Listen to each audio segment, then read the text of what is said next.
Selamat datang di program pembelajaran program studi keperawatan Kampus Pangandaran Universitas Padjadjaran. Saya Siti Yun Rahayu Fitri, dosen Fakultas Keperawatan Universitas Padjadjaran. Dalam video ini saya akan menjelaskan tentang perumusan masalah penelitian. Perumusan masalah merupakan langkah pertama dan paling penting dari suatu penelitian. Dapat diibaratkan perumusan masalah ini seperti bagaimana kita menentukan tujuan dari sebuah perjalanan. Perumusan masalah ini merupakan suatu proses yang mengantarkan pada masalah penelitian.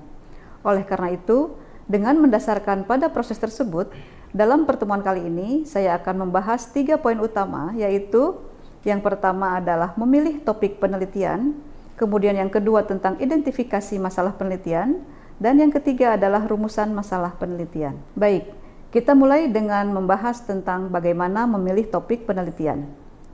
Topik penelitian merupakan subjek atau isu yang menarik bagi peneliti ketika melakukan penelitian. Topik penelitian yang terdefinisi dengan baik akan menjadi titik awal suatu keberhasilan penelitian itu sendiri. Maka penting bagi kita untuk menentukan topik penelitian yang tepat. Terdapat beberapa prinsip pemilihan topik penelitian. Pertama adalah topik penelitian harus menarik secara personal. Karena peneliti akan melakukan sebuah proyek yang memakan waktu lama. Jika topik ini menarik bagi peneliti, maka peneliti akan merasa nyaman dan bersemangat dalam mengerjakan proses penelitiannya. Kemudian prinsip berikutnya adalah harus didukung oleh bukti referensi yang kuat. Jadi, tidak sekedar menarik bagi peneliti, tapi topik penelitian ini harus memiliki bukti yang kuat sebagai ciri sebuah aktivitas ilmiah.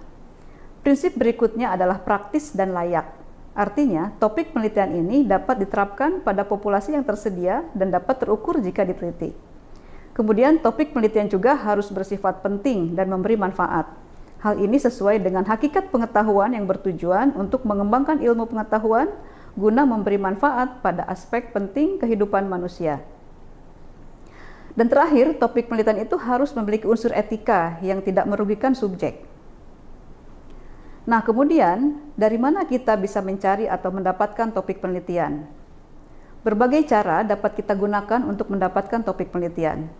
Pertama adalah bisa berdasarkan pengalaman pribadi atau ketertarikan individu pada sesuatu topik. Kemudian bisa juga berdasarkan review literatur yang sudah dilakukan orang lain. Lalu bisa juga kita melihat pada bagian saran penelitian dari sebuah penelitian yang sudah dilakukan sebelumnya. Kemudian bisa juga mendapat inspirasi dari mengikuti seminar, kongres, atau konferensi. Dan komunikasi dengan kolega kita juga bisa menjadi sumber pemilihan topik. Selanjutnya bisa pula dari pengalaman seorang profesional. Dan terakhir bisa juga berdasarkan isu terkini yang sedang hangat, misalnya seperti topik stunting. Para mahasiswa, hakikatnya pemilihan topik ini merupakan sebuah proses. Untuk mendapatkan topik yang tepat, kita perlu melakukan telaah berulang. Misalnya, kita sudah mendapatkan sebuah topik penelitian, maka selanjutnya kita perlu telusuri dari berbagai literatur apa yang sudah orang lakukan terkait topik ini. Kemudian kita baca referensi tersebut, paling tidak bisa dilihat dari judul penelitian yang sudah dilakukan. Kemudian pelajari, lalu beri penilaian apakah topik yang kita pilih tadi sudah tepat. Nah, begitu seterusnya hingga kita mendapatkan topik yang sesuai dengan prinsip pemilihan topik yang baik seperti yang sudah disebutkan pada slide sebelumnya. Nah, tadi kita sudah membahas tentang bagaimana memilih topik penelitian. Yang mana pemilihan topik ini merupakan proses awal dari sebuah penelitian. Namun topik ini kan masih luas ya, jadi masih banyak aspeknya yang bisa diteliti. Maka setelah kita mendapatkan topik penelitian, langkah selanjutnya adalah menentukan masalah penelitian. Nah, sebagai refreshing ya, kita tahu bahwa masalah itu adalah suatu situasi yang tidak diinginkan dan tidak memuaskan, atau sesuatu yang tidak berjalan sebagaimana yang diharapkan. Lalu, bagaimana sekarang kita membedakan masalah itu dengan masalah penelitian? Karena tidak semua masalah itu merupakan masalah penelitian. Nah, di sini saya memasukkan definisi masalah penelitian itu sebagai ketidakpastian tentang sesuatu dalam populasi yang ingin diselesaikan oleh peneliti dengan melakukan pengukuran pada subjek. Masalah penelitian yang baik itu bersifat jelas, artinya tidak ambigu dan juga jelas batasannya. Jadi, bisa dijelaskan bahwa disebut sebagai suatu masalah penelitian jika kita bisa merumuskan dalam satu kalimat mengenai hubungan antara dua fakta atau lebih.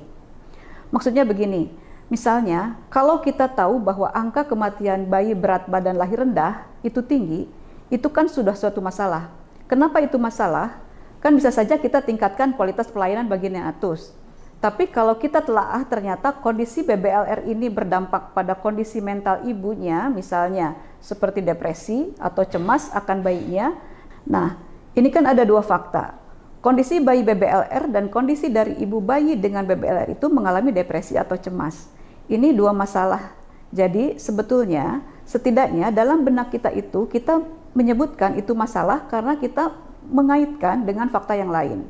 Sehingga hal ini bisa dikembangkan menjadi masalah penelitian. Kemudian setelah itu kita bisa mengidentifikasi masalah. Kita perlu menilai apakah masalah penelitian kita itu sudah baik. Kita bisa mengevaluasi kualitas masalah penelitian dengan kriteria Feiner.